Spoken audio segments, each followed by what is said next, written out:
he should have resigned the day after the referendum. And I think, given my experience of working with the Foreign Office over in Brussels, I think, frankly, we need a complete clear-out. You see, what happened on June the 23rd last year was we had a political revolution of the people. But apart from the resignations of David Cameron and George Osborne, absolutely nothing changed. The same people are still there on the chessboard. They've just been shuffled around. And I think our revolution is nothing like America, where Donald Trump not only won, but he's now appointed all the people to take the key positions in his government. So I am hoping that this is the start of a real political revolution, and I think we should get rid of many of our ambassadors around the world.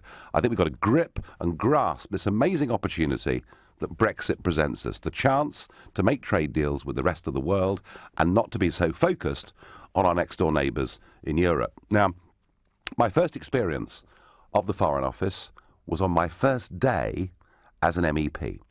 There were three of us who had been elected from UKIP, and we turned up at the Parliament in Strasbourg, not knowing where the front door was, not knowing what offices we had. We hadn't got a clue. Anyway, we did all that and got our keys, and the phone rang. And it was the Foreign Office. Could the UK's ambassador, Sir Stephen Wall, they're all Sir, but we'll come on to that in the next hour, could Sir Stephen Wall please come to meet the three of you? Well, yes, of course, absolutely no problem at all. And the three of us, the three new UKIP MEPs, sat on one side of the table, and the three from the Foreign Office, with Sir Stephen in the middle, sat opposite us. One of his assistants was a fellow called Giles, surname of Paxman, brother of Jeremy. And we sat there facing each other, and there seemed to be an interminable silence. It lasted for 30 or 40 seconds, at which Sir Stephen looked at us and said, "Gentlemen, what are your intentions?"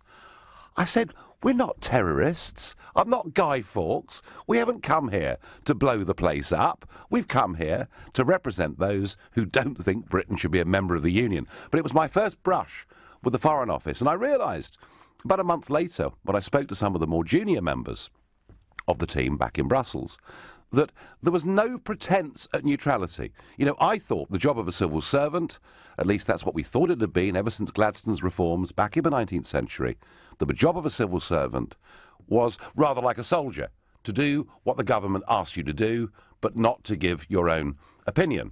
But the Foreign Office made it clear to me in my early days there that they believed in the process of European integration, and their job was to promote it.